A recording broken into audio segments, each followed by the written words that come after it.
And so I continue to focus down. I am the marketer. I'm the coach. And so essentially what happened over the years is that because of the impact I've had on people's lives and based on making more money now, they're in a better job, but that they market me. And that's what I want. I'm in a pretty good place. There's a book called The Prosperous Coach. And I think The Yep. Prosperous Coach, it even says, if you do your job right, you don't need to do a whole lot of marketing, right? And that's the way I adopted it. Welcome to Career Coaching Secrets, the podcast where we talk with successful career coaches on how they built their success and the hard lessons they learned along the way. My name is Davis Nguyen, and I'm the founder of Purple Circle, where we help career coaches scale their business to $100,000 years, $100,000 months, and even $100,000 weeks.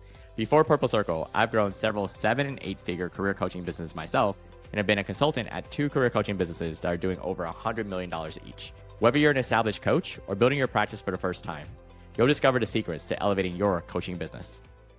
Welcome to Career Coaching Secrets Podcast. I'm Kevin, and today we are joined by Peter Duffy. He is the founder of Connections Career Coaching. Welcome to the show, Peter. Thank you so much. I'm really happy to be here. I'm actually really excited for you to be here too, because when I asked you how long you've been coaching for, you told me forever, but independently you've been having your business for the last 5 years.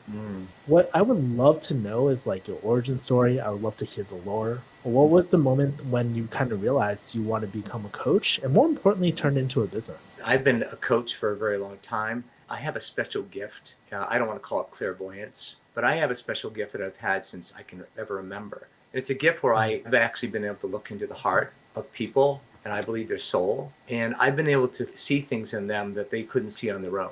And I would bring things up that would shock them, that I could read their mind in a way. And so I think it's a high intuition part that I have. And so I've always been able to see people and to observe them in terms of their careers. I've spent probably 25 years in marketing, media, business development, sales, right? So, I'm all around people. And, even if it's pitching, I could see the audience, I could read the audience, I could see running a pitch team, I could see that, but also by the individual. So I could see people who belonged in that industry and people who didn't. And I would talk to them about that. And I would unearth it in them, and they would leave and they'd just go to this other place and they would thrive. Of course, their managers didn't like it too much, right? But I just saw it in them. We'd have a beer and I'd say, have you thought about this? Have you thought about that? They said, no, I have been thinking about it, but I haven't done anything about it. I said, well, you really ought to, because that's where your power is. And so there it is. So 5 years ago, I said, I basically left corporate America and had enough of it. And I said, hey, what do you think about making this a real thing? So I spent a lot of time thinking about kind of like my brand and the words Connections Career Coaching. And I found that, when creating my business, it really psyched me up, is because I believe in the power of connections for 5 degrees of separation. So what I wanted to do is I wanted to connect people to their real self, to meaningful work or job performance, and to other great people. And those 3 things are what have enabled me to build a great business. It's about them, and it's about, understanding that a lot of times there's loneliness in job performance, there's loneliness in job search, and to be able to connect them with other great people, my clients, at any given time, it buoys their spirits and helps them to project. So, I think it's emanated from the very beginning, right, all the way through to my business. That's my rationale for it. Yeah, it's really interesting because we think about job searches or transitions and stuff, and it can be quite a lonely journey as well. And so I'm glad that you mentioned the whole connection element of it. And so I'm kind of curious, it seems like you have a different approach to kind of your coaching. I would love to hear more about your approach and all that as well. Yeah. So, I think when you talked about one of the questions you brought up is, what with the email you sent was like, what's different? So I don't think, unless I show up with no ego, right, for my clients, unless I show up, with it's all in on them, then I'm not doing my job. And so one of the things that I think that is important for me that I do is part of my overall, the underpinning of my process is to do a lot of meditation every day in preparation for moving in to have a conversation with them to see how they're going forward, right? And so that meditation, I'm a big believer in Napoleon Hill and John Murray and the power of the subconscious mind. And I believe in faith and I believe in my people, right? And so that's a power that is underneath everything. The other thing too is that having been in kind of that business development, sales, marketing kind of world for a long time, it's cool because I have actually adopted the process of, you understand, brand strategy, marketing documents. I call them resumes. They're marketing documents, right message, right time, right audience. And pitching, it's pitching in all forms and communicating in ways that are, it's almost like responding to an RFP, right? It's like right audience, right time. And so I take them, it's a very rigorous project-based process that takes them from what should my decision be at the beginning to making a great decision at the end. So it's not, like I said, it's very rigorous in nature, but it gives people this confidence. It's kind of like the plane taxiing at JFK and then slowly wheels up and then accelerating and then going right to destination. So that's the way I kind of liken it to. But it's a 5-step process, whether it be job performance or job transition. It's really interesting. It seems like there is a esoteric type of element to it, but then there's also the strategy and tactical experience too that a lot of your clients might go through as well. Yeah, and I get about a 92% rate of success from my clients. I mean, and the testimonials are very good. They're very authentic, the videos. Yeah. And in your world, I think it's relatively easy to track that, whether they transition into another job or not too. So. Oh yeah. I'm holding their hand. I have clients right now, they're in the active phase. And so they're all different stages, but it's fun because the process is agnostic in the way it's built, but it's personal, and it's flexible. So they like it because I can go any direction they're going. Yeah. So one of the questions I have for you is let's talk about your ideal client profile, your target audience. And so I'm kind of curious, how did you decide who you wanted to help, I guess? And who are those people? Yeah, so my value proposition, it all goes to my business plan at the start of this thing. And I said, where's my expertise? My expertise is in health insurance, biotech, pharma, healthcare delivery, kind of executive level, CMOs, CFOs, operating officers, chief nursing officers, and everything kind of around that world. So, I mean, clients that work at Thermo Fisher, clients that work at Pfizer, clients that work at a myriad of different Mass General Hospital, Boston Children's Hospital, a myriad of all healthcare, 22% of the GDP is where my clients exist because it is my sweet spot. I can walk into a hospital and have a conversation with a pulmonologist if I want to about clinical things. So I can talk clinical, I can talk health insurance. So I did it because my value proposition resides in that place. So I'm not so good at maybe retail or something or, kind of like other types of things, right?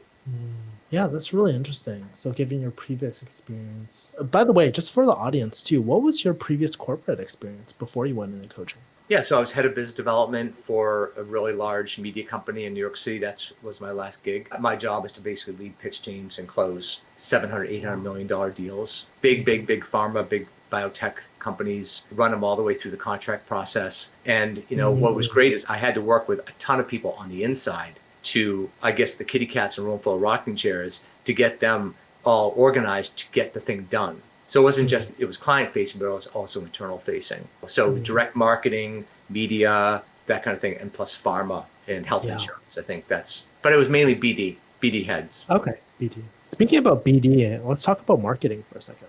I think pre-podcast, we were talking about how people find you, and you said it was not ordinary.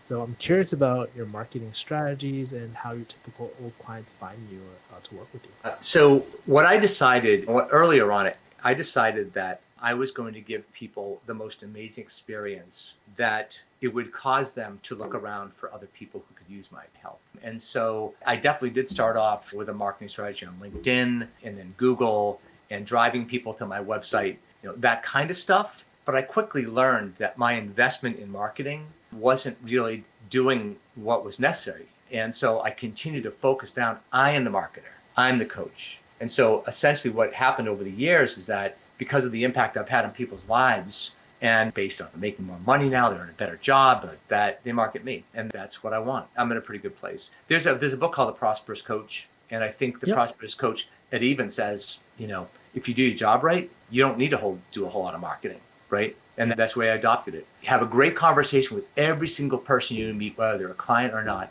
and they will make referrals to you, and that's what happens. I know, it's abnormal, I think, because marketing is expensive, and the ROI, I don't think, at least for me, the ROI was just not there for me because I don't have one persona. Like if I'm going to B2B, I don't have like one persona in one industry. I have 10 personas across 5 industries. So as a sole proprietor, it's very hard for me to get somebody who's a marketing expert to actually go out and say, okay, I understand this persona, that persona, this is the message that's going to resonate with them, right? And then run those campaigns every month, every week, every month, running them, and then having lead generation, pick it in, pull it in, bring it in, set up the appointment, right? It's very difficult. I know I've hired marketing directors before, and they just don't get it. You mentioned some of the challenges. I'm also kind of curious, like coming from a corporate background and going into working for yourself, what other challenges have you noticed when it comes to finding clients and on the marketing side? I think it's more around making sure that you recognize it's identifying the clients you actually want and making a decision after you speak with them about they may not be the right fit for you and being upfront for them. Like I said, I think that's the biggest opportunity that I have and the biggest challenge, but I always do share with them where I think they can go, right? This may not be the right place for you, but I've seen these other places who may be the right. Like a lot of people come to me for resumes. I do great specific pitched ready resumes and cover letters, right? I'm not a resume mill. That's not what I do. I build strategies that help people get jobs or have great job performance. So people want to come from a resume, that's not it. It's I build their brand, I build a strategy, I build marketing documents, I help them pitch and win, and we make a great decision. 5-step process. So a lot of times people will come to me and say, hey, I just want a resume. And I say, that's not it. So does that make sense? Or It does. And as I'm thinking, like, let's talk about the business for a second. Like you mentioned that you don't do resumes. And so one of the things I loved hearing about on this podcast are the different business models that are working for different coaches at their different stages. And so I know you don't do resumes. Some other coaches, it seems like you do a lot of one-on-one coaching. Some people do group coaching. Some people have mastermind courses and all that sort of stuff. But if you're comfortable sharing, can you walk me through your main coaching modalities and main offers, I guess? Like, what do they look like? Yeah, sure. So the process is the same for everyone. The process always begins. I just want to qualify, I do resumes, but I do resumes that begin from our brand work, right? And that brand work is critical to get a high impact resume because it taps into their superpower, right? And you have to make that known and they have to believe in it. So it's a 5-step process where I take them through a 3-week brand analysis where I identify their value prop, their expertise, their motivations, their passions, and I look for their stories. I ask them for 5 great success stories, and I analyze all that. I help them set up a great decision matrix. Like, what do I want? I'm going to target these companies. I'm not going to go out and go across LinkedIn, right? So the first step is the most important part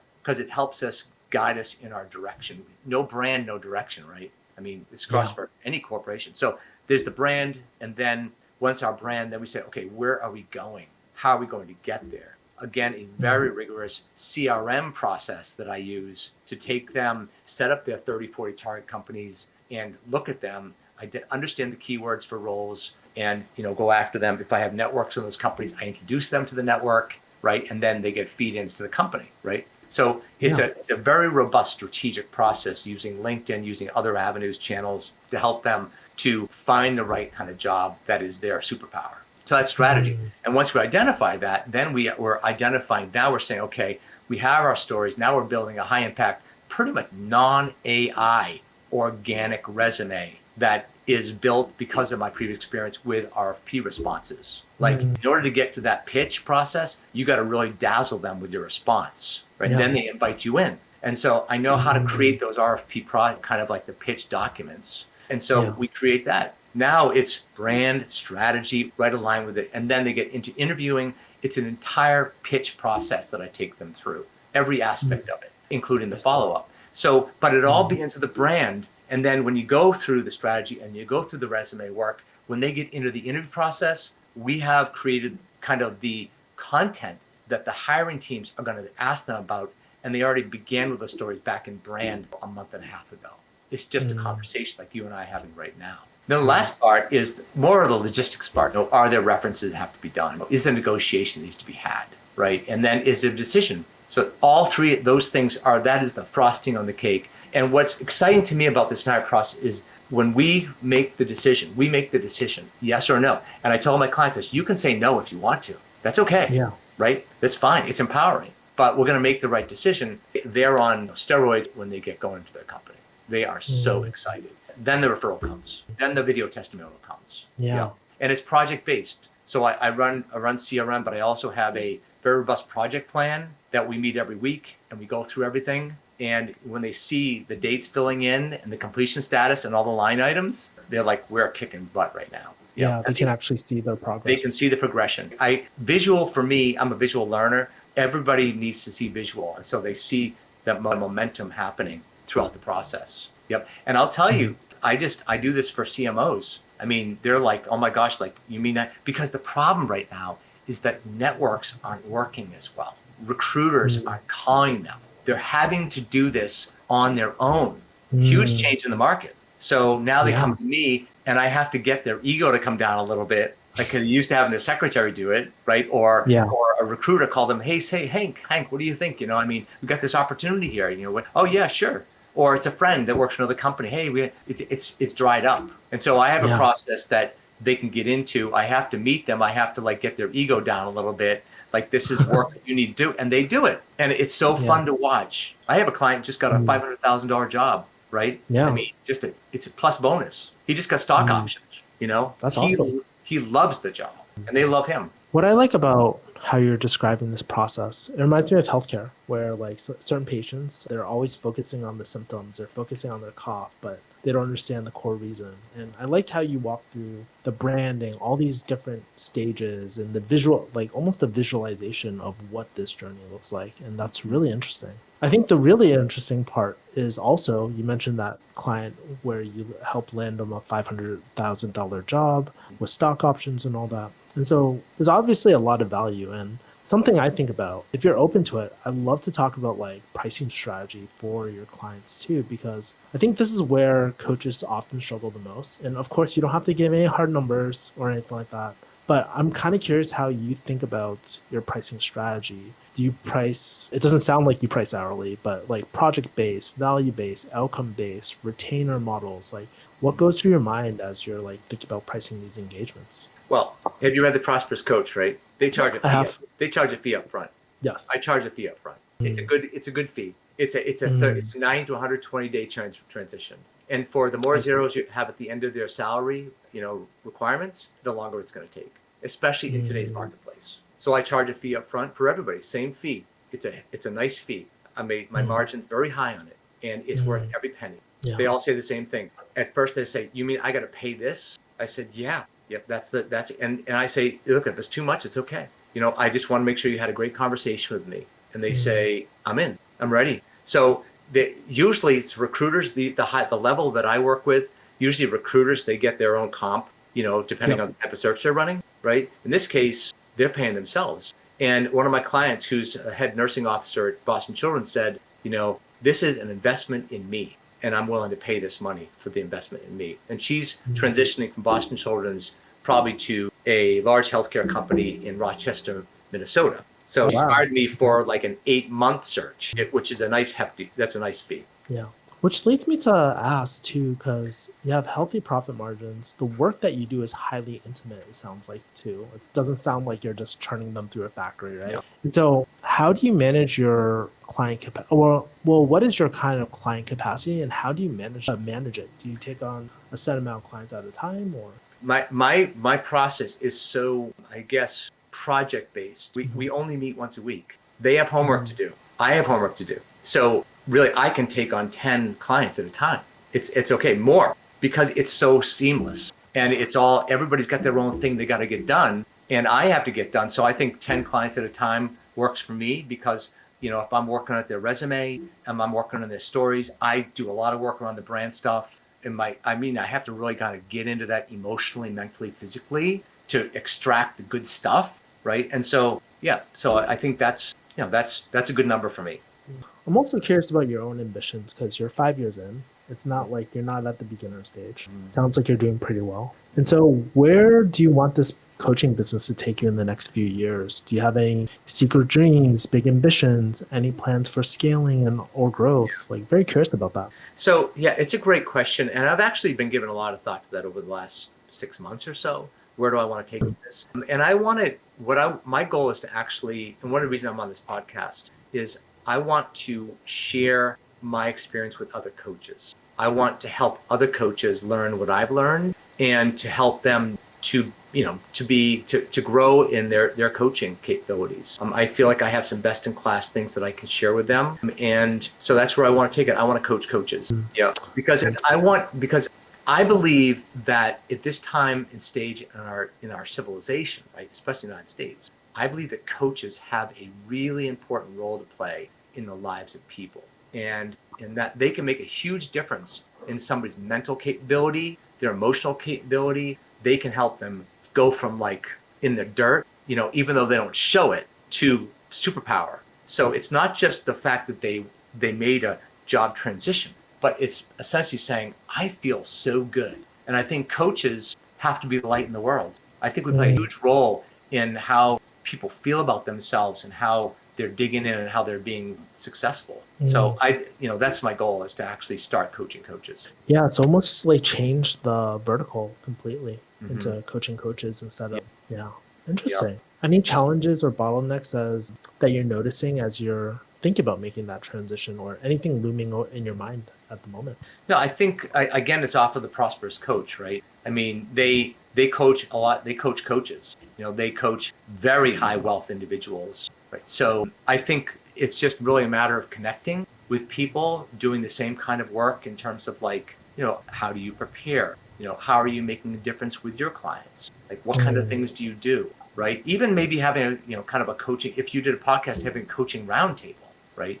Where coaches get on and we can have this kind of 360 view of, okay, so what are you doing? I call the connection point with my clients. So, once a quarter, we all get to, my clients get together online on Zoom, and I have an agenda for them to go through. So, and they all benefit from the connection and also the content. So I think it's really just a matter of like identifying the target audience and identifying their problems, and then going in and marketing to them in some way and getting them on board.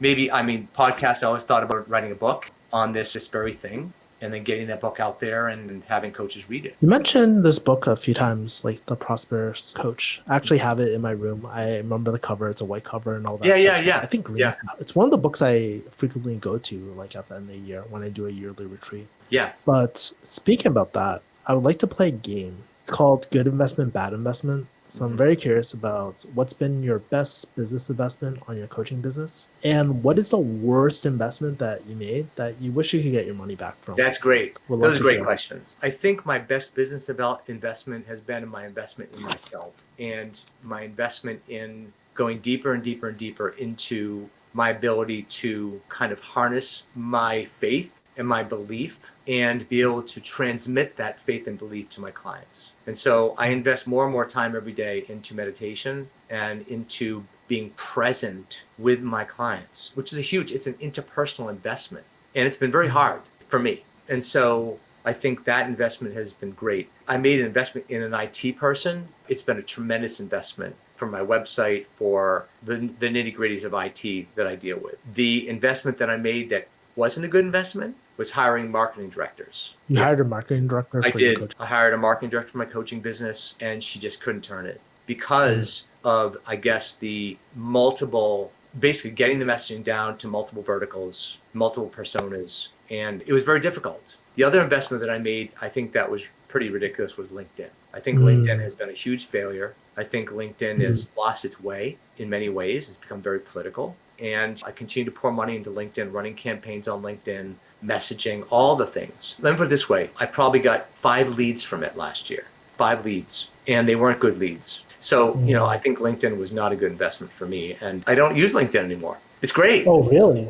Yeah, not anymore. I go on there, but my presence on LinkedIn, I do have a presence. It's a great, I think, profile, and I have great testimonials on it. I'll tell you why. Is because the preponderance of people on LinkedIn, they are not ready to make commitment. Second of all they want is resumes. They don't want this broad, overarching kind of like coaching process to make their transitions. A lot of them don't understand the value proposition is in terms of like the fee. They're like, you got to be kidding me. like that, right? Whereas the people that I get from the referrals, they're already kind of in tune with it. So when they come at, from different people. So I think the greatest investment, I think, is in my own self, what I call my interior life. And then the worst investment is kind of like where I'm marketing and, in terms of directors and LinkedIn. Yeah. Do you do any content marketing at all, like on LinkedIn? Or I know that you're... I was doing a ton of content marketing.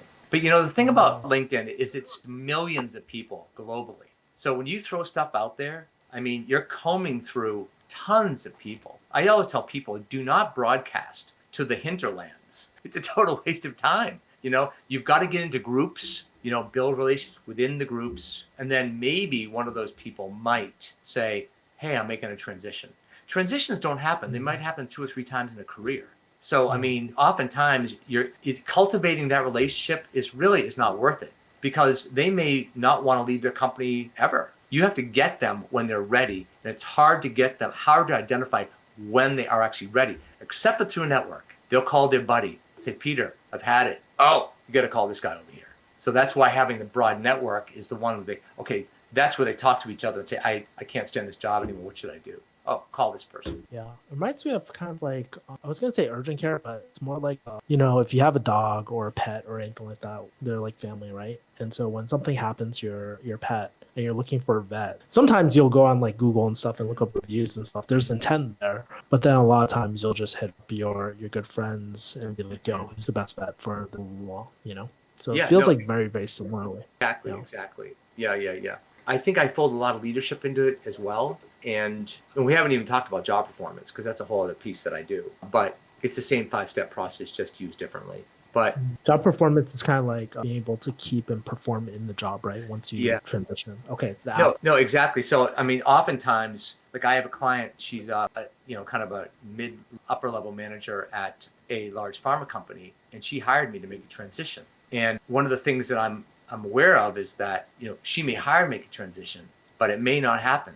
Given the niche that she's in, it may be very hard for her to move even into another pharma company because they don't see her. What she's done is not called the same as another company. So recently, I took her through the whole process, did phenomenal, but she got an opportunity in her own company. It's great. So I started coaching her on networking within the company and expanding her brand that we worked so hard on. And now she's climbing, right? And so she's going to get a better job, more money. So I often transition from job search into job trend, inner performance and things like that. Yeah, that makes a lot of sense. Plus, it's probably good for your business too, because like revenue-wise, like it keeps on going versus like this one-time. Exactly, expands the timeline, and it's all organic. She says, "Absolutely, Pete. We've been working. Yeah, let's keep doing this." Right. Yeah. Final advice from you. Let's say connection career coaching disappears overnight. Hopefully that doesn't happen. If you had to start over tomorrow with 0 followers, 0 clients, 0 of the relational capital that you had, so none of the referrals that you're getting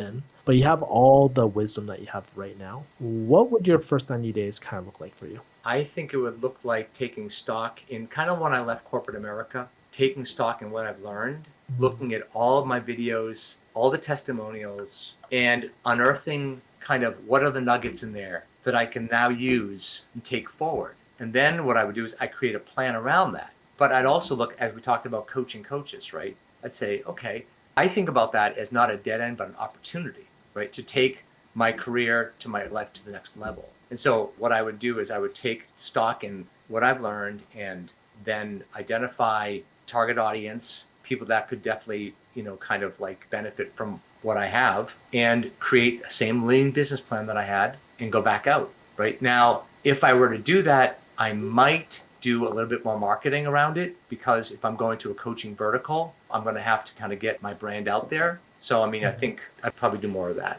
But something else also that I'm doing now that I'm doing more of, and it grounds me in gratitude, I actually have an opportunity to do this, is volunteer at a homeless shelter twice a week in downtown Nashua.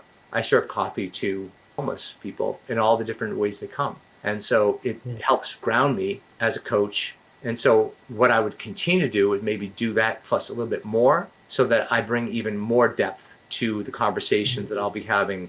And I believe that I will be having more conversations with more people because I think that they're sent to me and they just show up for me. And so that's the way I look at if I was going to start all over again.